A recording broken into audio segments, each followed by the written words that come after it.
Asgard isn't a place, it's a people. We are the Broforce Squad, fresh out of the theater and coming at you live from Asgard.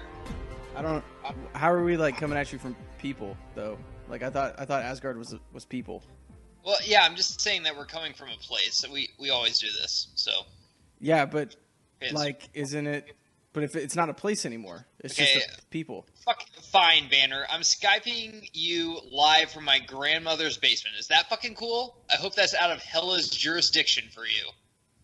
I mean, I guess. I still don't understand. Anyway, I'm Matt Geiger, joined by my other Brovengers, Jeff Hornacek, and the mad scientist Brian Banner, and this is our Thor Ragnarok review, grading this movie as we grade all movies. Are you new to this? On our 5 criteria, starting with the cast. So, Jeff, you're an MCU guy.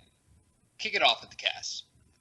So, guys, we can talk about the returners. Hemsworth got to do a nice new kind of take on Thor. Taika Waititi, the director, was ready to play. The dude basically threw a kegger on set, it seemed like.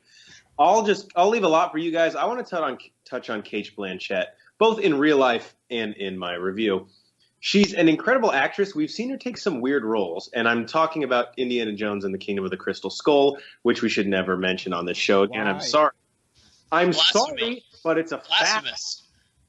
But in this, they gave her. So first off, I'm going to make this quick, but how many characters in the MCU did Odin fuck over? Basically, he's like the worst person on Earth. He ruined so many people's lives, her included. I thought they did a really good job of. She had a lot of exposition. He's like the Harvey Weinstein of the MCU, almost. not that. She had a lot of exposition in this movie, but I think she was menacing. And in a movie where Marvel had to bring 2 Avengers together and still explore Loki and Thor's backstory, they gave her enough to do. So Cate Blanchett stood out for me with the cast. Banner, are you going to pick Banner? No, I'm not going to pick Banner. Okay. Although I thought he did great. I really like where they took Hulk and his character. I'm actually going to talk about Jeff Goldblum. I thought he was fantastic. Just the wit that he brought and how he played that character. It almost reminded me a little bit of how he played Ian Malcolm in Jurassic Park. He always had a comeback. He was always in control. He always had something to say to where he can get out on top. And I thought that was great. How he didn't really understand what was going on, but he knew there was something going on with Thor and Loki. I really enjoyed how he played the character, and how he was kind of that. I don't want to say he was glue there for a little while, but he was definitely a little bit of connective tissue to get us from point A to point B. Real quick, who's your favorite Tuvon, the Grandmaster or the Collector in the MCU? Collector. Definitely the Collector. All right. But he did a fantastic job. I agree with Banner. Middleston, check out our other Thor reviews, Thor 1 and 2. We bow to him enough. I'm going to talk about Hemsworth because, honestly, after listening to our other Thor reviews, I don't think we talked about him enough. And it's almost like Batman. After, if you have a 4th Batman, we don't really care about Bruce Wayne or Batman anymore. We want the villain. We want the other story. But finally, you give Hemsworth his own movie, and it's actually a good movie with a good script, and he shined through this. Can I just talk about one thing? No. He has long hair, which all chicks dig, but he got a fucking haircut. When I get a haircut, my wife, after 2 days, is like, oh, you got a haircut.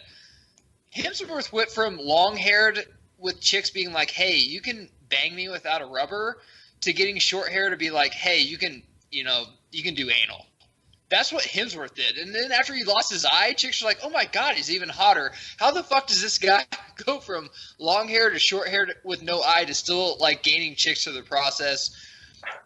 Honestly, maybe a BroForceSquad.com Hall of Fame nod? I'm just saying. Maybe I'm just being premature here. I don't know. Put my fucking eye out if it's going to work for him. Okay, let's go right into story. Jeff, reading the Thor Ragnarok comic. I mean, you know this better than anybody. Did it measure up for you? Was it just poetry on screen, or what was it for you? So Banner obviously knows this was a combination of the Planet Hulk storyline and the Thor Ragnarok storyline. Although this felt like 75% Planet Hulk. I mean, most of it obviously took place on Sakaar. And it really was not that similar to the Ragnarok storyline in the comics. Surtur was kind of a throwaway villain, although he had a purpose in it. This was basically Planet Hulk with Thor and Loki's dynamic injected.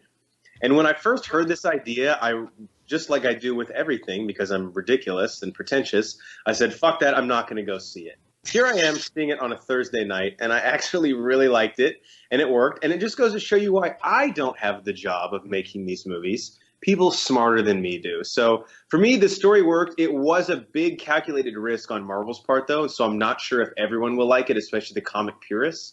But I like to go to these with an open mind saying, look, the comics aren't perfect. If you can do something better or something new, I'll give you a chance, unlike my ex-wife Rachel, who something better and new for her was cheating. Okay, Brian Banner. Yeah, Jeff, I think you kind of hit the nail on the head here. I went into this movie wanting to hate it. I am not a huge fan of the other Thor movies, so I was like, you know what? Marvel needs a flop here. I thought they were going to interject so much comedy into it was just going to take away from it. Problem is I love Planet Hulk, and that's exactly what it was. On top of, then you're adding in the feelies that I get with Loki and Thor and having their brotherly love dynamic, which I thought, for me, as far as the story goes, that kind of stole the show of them going, look, I still hate you, but yet we're still brothers and working for each other and with each other, and at the end of the day, doing the right thing. I absolutely loved that aspect of the story. And then we also got to see, obviously, the Hulk having dialogue and talking, and him and Thor, fighting again, kind of like brothers. I thought all of that was just absolutely fantastic. And really, as much as we'll get in an argument about this, probably off pod, because we don't need to, have you the fans part of that. But I thought they set this up going into Infinity War very, very well. I think that this was a necessary storyline to play going into that. See, I went into this movie thinking I would love it, and if you listen to any of our episodes, if you're a subscriber, if you aren't subscribed to us, listen to our episodes.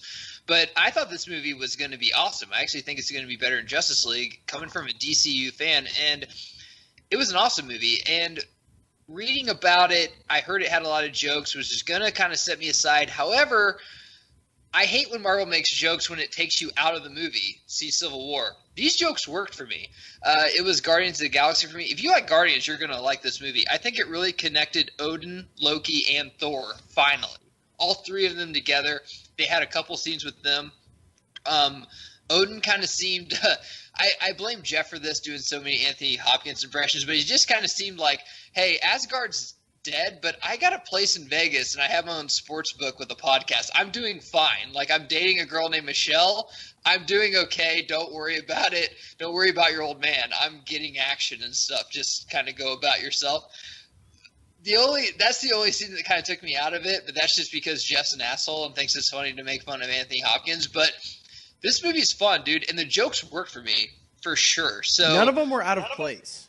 No, absolutely not. So rolling right in to best scene, which could make or break a movie.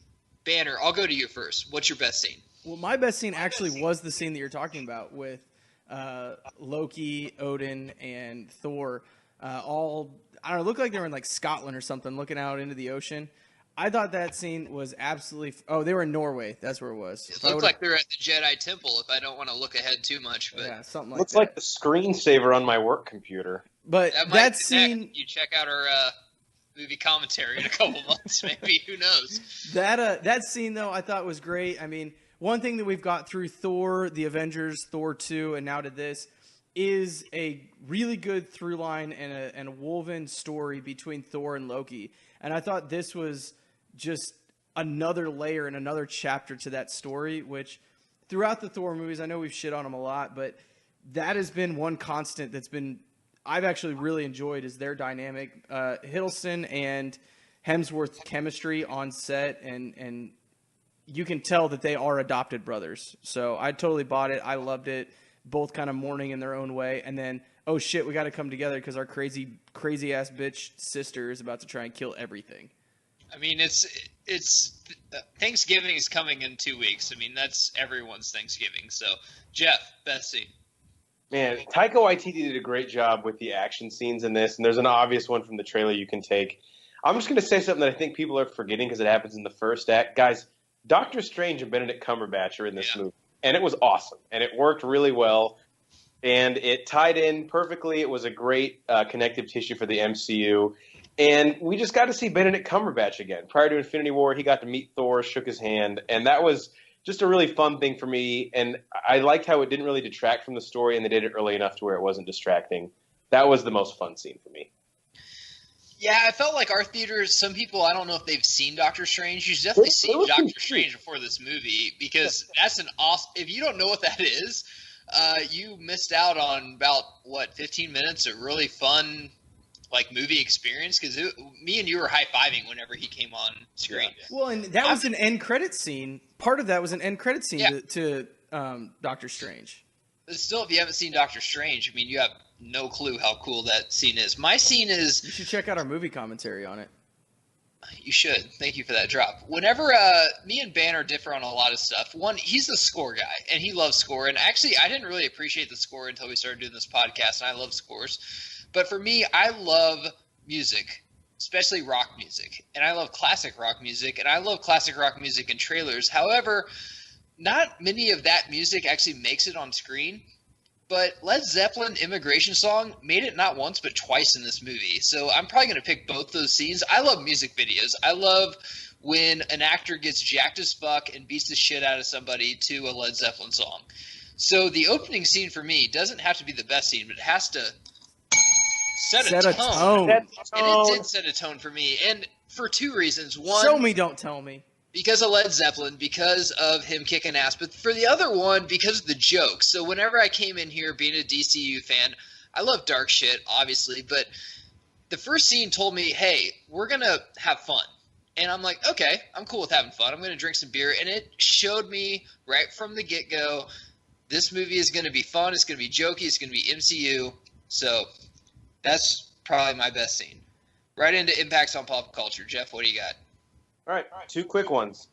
This sets up Infinity War because my prediction is, and this is spoilers, we'll put it in the description, but Loki took the Tesseract in Odin's vault, and Thanos is there because someone on that ship told him where they were. Also, great way to wrap up the Thor trilogy in my mind, the strongest of the three, so leaves a good taste in my mouth. Banner. Yeah, I agree. This is hands down the best movie of the trilogy as far as all the Thor movies go. And it is what we've really needed here this is the movie we needed leading into Infinity War. I think if you don't have this or this movie didn't do as well, Infinity War isn't going to have the impact that it's going to have. I'm saying that preemptively, but that's where I'm at with it. I think it's pretty big. I'm going to go out on a limb and say this is the best directed MCU movie ever. Wow. Seeing this in 3D might have had maybe a pulse on that, but I think this is the best, even better than Doctor Strange. How many drinks did you have? I mean, I'm drunk, but I was drunk during Doctor Strange, too. Go back and watch our movie review on that. We did that. So you think it's better directed than Iron Man? This doesn't even come close to Iron Man. The way this is directed, I mean, it's in an alternate universe and everything. It's not on Earth. Fantastic direction. Or either one of the Guardians? Jesus. I think it's better than Guardians, honestly. I think shit. Rewatchability. I might be. Maybe. Don't drug test me. Jeff, rewatchability. Yeah, I'll watch it again. I mean, not with my mom and her boyfriend, who I hate. And Mom, that's not a reference to you at all. Talked about that character. He is so perfect. That's a line from the movie that I probably laughed as hard as I've ever laughed. Yeah, I want to watch it again for sure. And of all the Thor movies, I'm most excited for this one to come out on Blu-ray or to be on TV. Banner. Yeah, as you guys know, most of the time before a new MCU movie comes out, I watch the entire MCU front to back, but I always skip Thor 2 for sure, sometimes even Thor 1 because it really doesn't matter that much. This one I won't be skipping. I loved it. I'm actually really excited to do our commentary on it. As I was watching it, there's so many things I wanted to say. So here in a few months, look out for our commentary because I'm really excited for it. I like Guardians of the Galaxy 2. We did a review on that. However, I feel like this is more Guardians of the Galaxy 2 that we deserved. And the other thing I'm just saying as a DCU fan, we're all doomed because this movie had a 20-foot wolf in it, and somehow Justice League is going to be way too far out there for everybody, and critics are going to hate it. Anything else before I end this? You never said if you would want to watch it or not. You just got a jab in. I said I would watch it again. I do love this movie. I'd probably watch this maybe 3 or 4 times a year. Critics matter about as much as my ex-wife, Rachel. Text me back. On that note, we've been the Broforce Squad. Our website is broforcesquad.com. We have blogs, we have reviews, we have Hall of Fame. All of our shit is found on there. Twitter at Broforce Squad. We tweet funny shit. And subscribe to us on iTunes and YouTube. Until then, we will see you later. Geiger like smoldering fire. Hornacek like rage fire. I think we're both like fire. I think Vader's like